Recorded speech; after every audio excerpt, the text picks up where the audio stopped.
experience through their judgment. We would urge you to give way to that illusion. We would urge you to create your experience instead of reacting to opinion or judgment and then having an experience from that.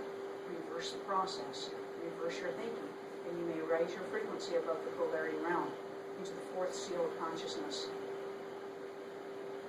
First three seals lock you into the three-dimensional realm. Fourth seal is transition of knowing that this is an illusion and there's more going on than what you perceive. So would you say, per se, that the fourth seal is when you recognize that there is polarity in all things, you honor that, and the fourth seal could be when you balance it?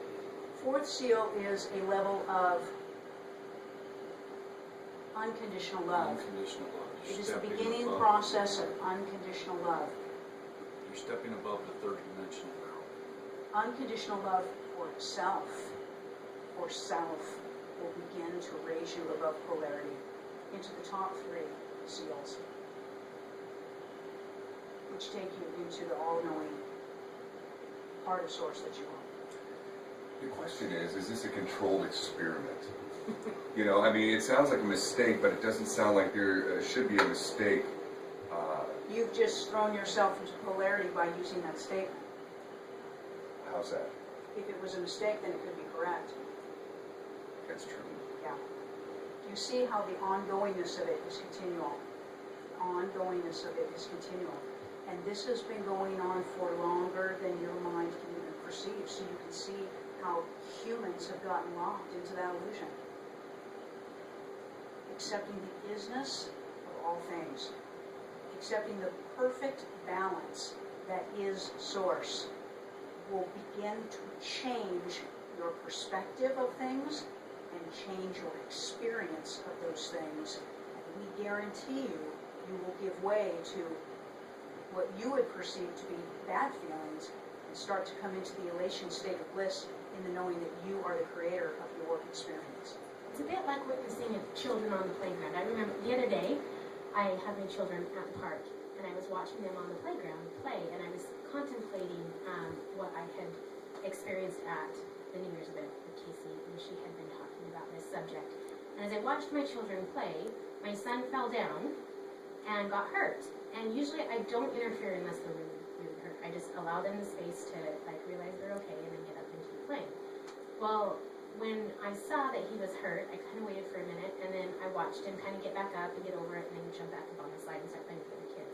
And in that moment, I kind of realized, isn't it interesting if we all just kind of went through life like children do? Because when he fell, he didn't say, oh, that was bad, I did it wrong. He fell, he said, oh, I'm hurt, okay, I'm over it, and got back up and kept playing and experiencing. Yeah, it was just an acknowledgement of the isness of the experience. In fact, his statement of saying that he was hurt, he didn't throw an opinion on the fact that he'd been hurt. He just declared a fact. Yeah, and moved on into the next experience. That is correct. In fact, by tagging an opinion onto the experience, could have either held him in the experience longer or projected him onto the next experience. When somebody attaches hurt with something bad, they'll wallow in it, and they'll wallow in it, and they'll wallow in it. Where if you accept simply the isness of the experience, you may move very quickly on to the next one. And I think also an important point maybe to make is that when Casey says that we forgot who we were and that we got lost in this realm, it's not necessarily that it wasn't, who says it wasn't on purpose? Who says that Source didn't want to explore that vibration of itself? You know, there is no good or bad or right or wrong of what happened.